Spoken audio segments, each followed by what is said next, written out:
Welcome back to another session with Chef Basics. Today we're making a tiramisu. The first thing we're going to do is a chocolate crumb. So take your digestive biscuits, put them into your blender and blend until they are fine crumbs.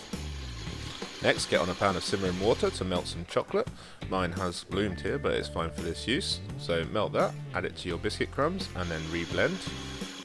And once it's formed a paste, put it in the freezer for about 20 minutes or until set. And blend one more time. Now tip it into a container and save for later. When blending this, just remember don't leave it on for too long because you'll end up with a powder rather than a crumb. Anyway, moving on to our Latte Swiss meringue. Start by getting another small pan of simmering water on, and then you'll want to separate 2 eggs. Keep the egg yolks, we'll need them later, but for now we're just going to use the whites. Start by whisking them until they start foaming. Put it on top of your simmering water and continue to whisk for another 2 minutes. At this point you should have very soft peaks, and then we're going to add in 2 teaspoons of our instant coffee and about a tablespoon of sugar and continue whisking. Now we're just going to continue to add our sugar at 30-second intervals whilst whisking the entire time, and every so often lift up that bowl to release the steam or your water will boil and your eggs will scramble. Anyway, keep adding that sugar until it's all used up and then continue whisking until you get some nice stiff peaks. It should look something like this. Once you're there, put that in the fridge and keep it for later. Next job is to make some agar spherification, so we're making coffee caviar this time. So grab a large container, pour in some neutral oil and put it in the freezer for 1 to 2 hours. It should look cloudy when it's ready. You may want to do this before starting anything else. So when your oil's chilled, you want to weigh out your water into a saucepan. Add in some instant coffee, about 3 teaspoons to 100 milliliters here, and about 3 teaspoons of sugar, depending on how sweet you like it. Now bring that to a boil, and we're going to weigh out exactly 1.2 grams of agar. Unfortunately, there isn't really any cup measurements or teaspoon measurements here. It's got to be pretty accurate, so you'll need some precision scales for that.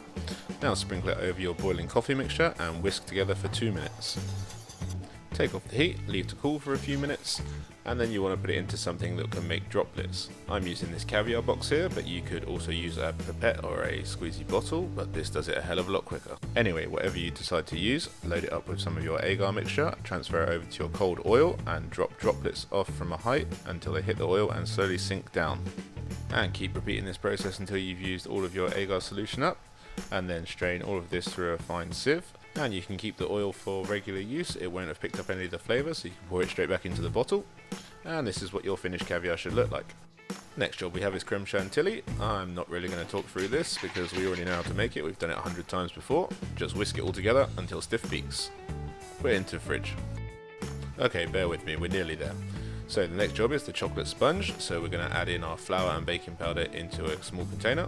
And now the 2 egg yolks we had left over from our Swiss meringue. Melted butter, cocoa powder, some caster sugar, and finally our milk.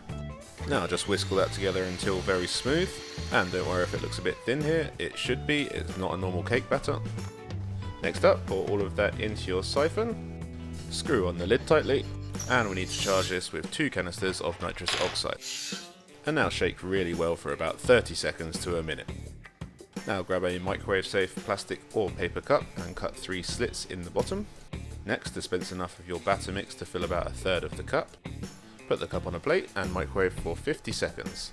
Give it 10 seconds to cool slightly and turn out. If yours doesn't come out as easy as mine, just cut the cup open and look how soft this sponge is. One downside to this sponge is it doesn't stay soft for long.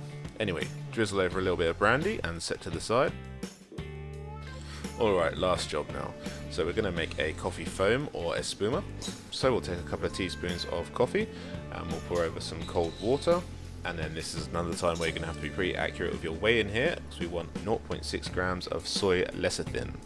And now just take an immersion blender and blend until you get a foam. There's nothing more to it than that. Just wait 30 seconds before using this for it to stabilise and the excess liquid to drain out. And that's it, we're all finished with prep, so don't forget to subscribe if you like this kind of thing, and I'll see you next week. Let's play.